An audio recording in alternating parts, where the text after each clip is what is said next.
So yeah, I'm going to present our value case, Pandora. It's an old friend.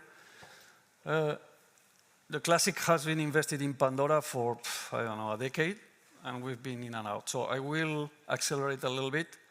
Brief description: Danish manufacturer and retailer, affordable jewelry, as you know, the bracelets, the charms is their main product. It is the world's largest by volume.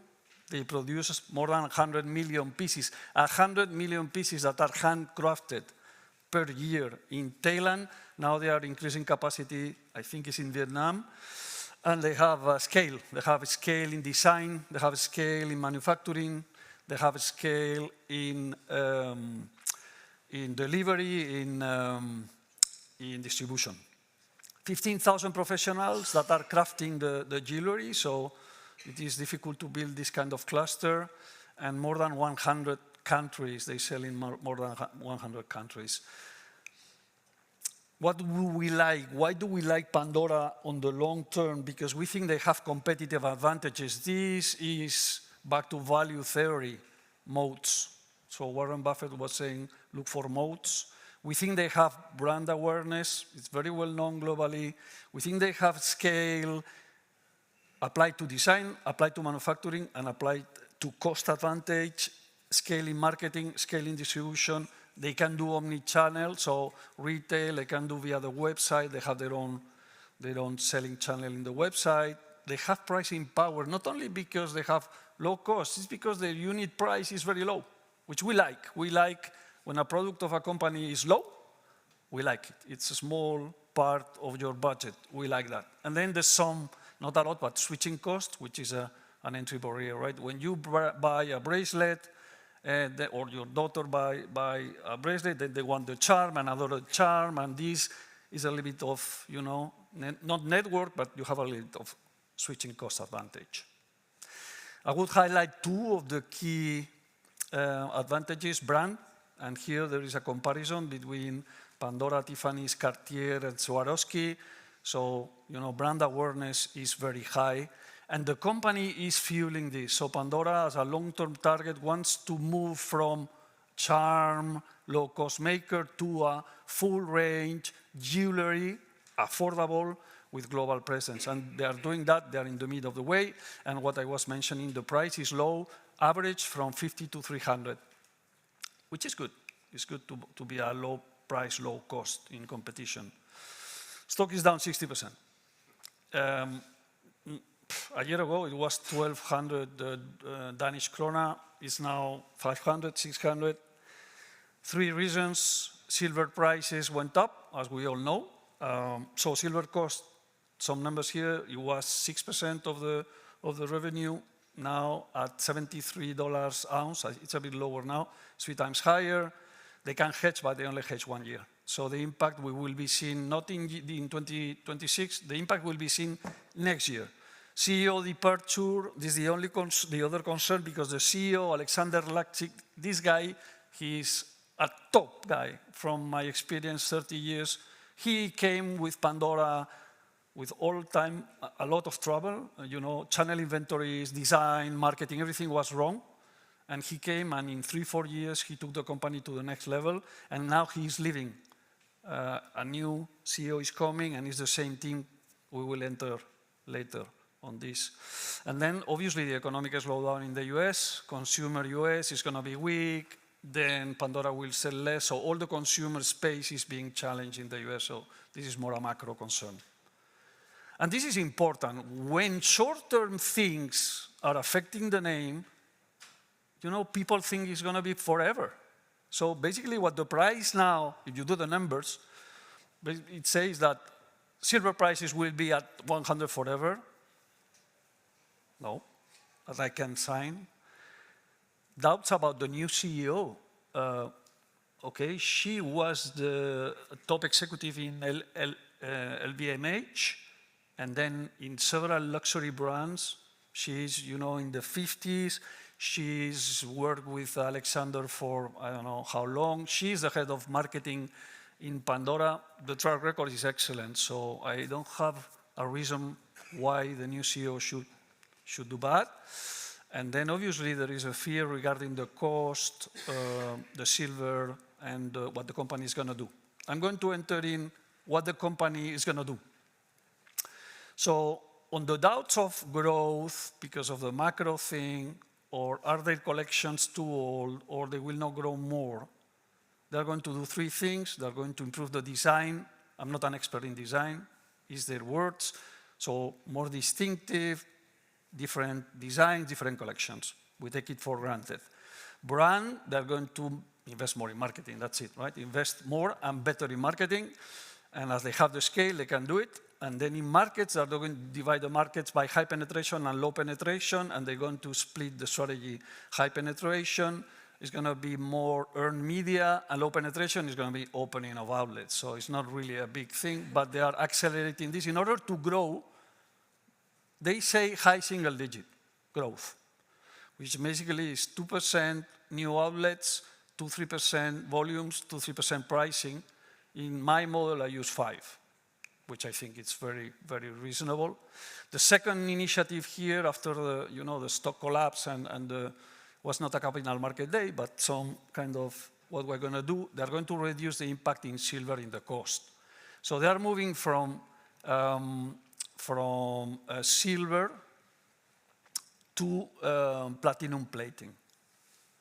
They do gold plating already, and I mean, makes sense. If your costs depend, here you saw the impact is 10 points in EBIT margin, more or less 10, 12 points in EBIT margin that they lose because of the increase in prices if they don't increase their prices. Basically, it's late, they're coming late. The previous CEO, who was an excellent guy, should have already thought we are too dependent on one commodity that moves. So it's too late. Don't do it now, because silver price will come down. But it is still worth doing it, because in the end, you want to be more diversified in cost. So I think this is good. It's moving in the right direction. There is some technical challenges that we can discuss now. Back to normal 2028, I mean, who knows? Here, the timing, as value investor, I don't know when this thing will be back. What I know is that in 2026, the margins will be around 20, 21% EBIT margin, and that next year, they will lose like 10 points, more or less.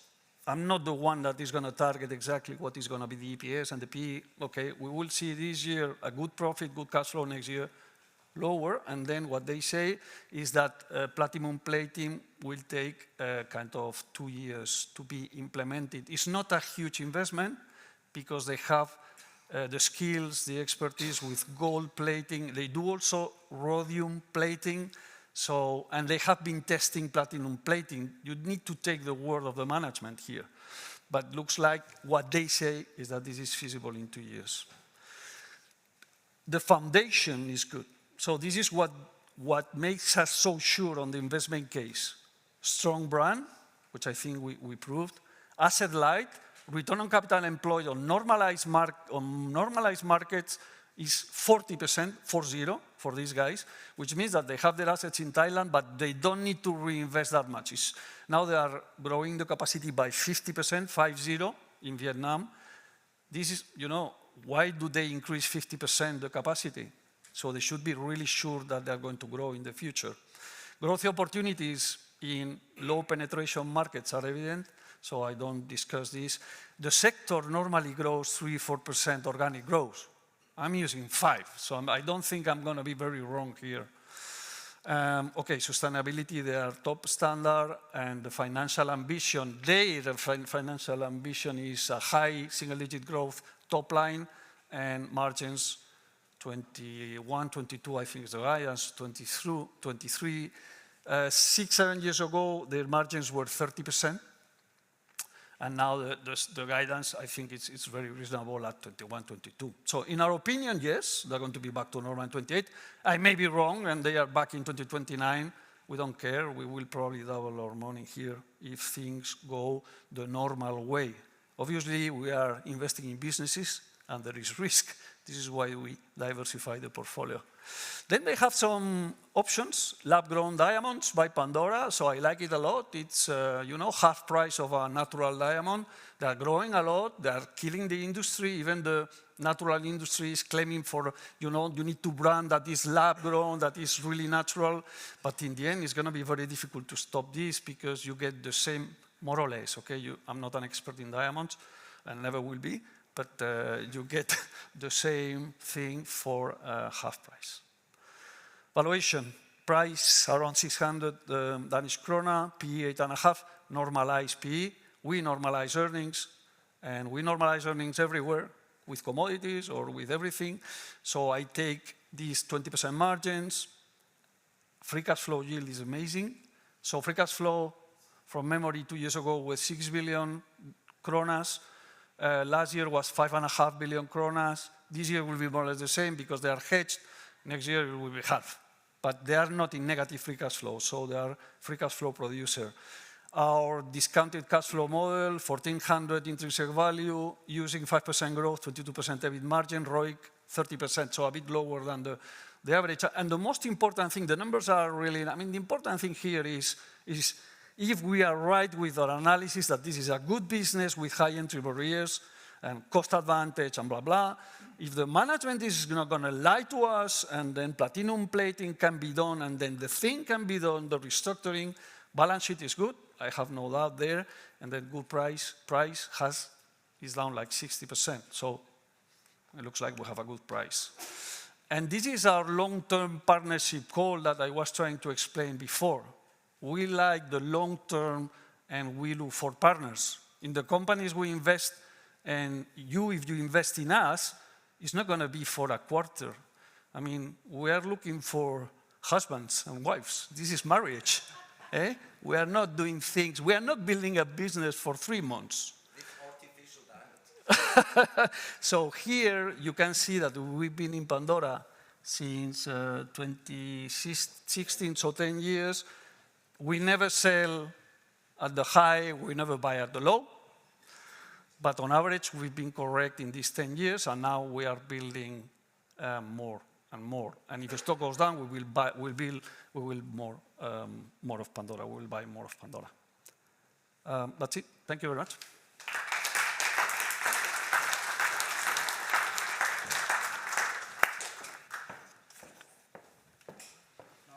Thank you very much.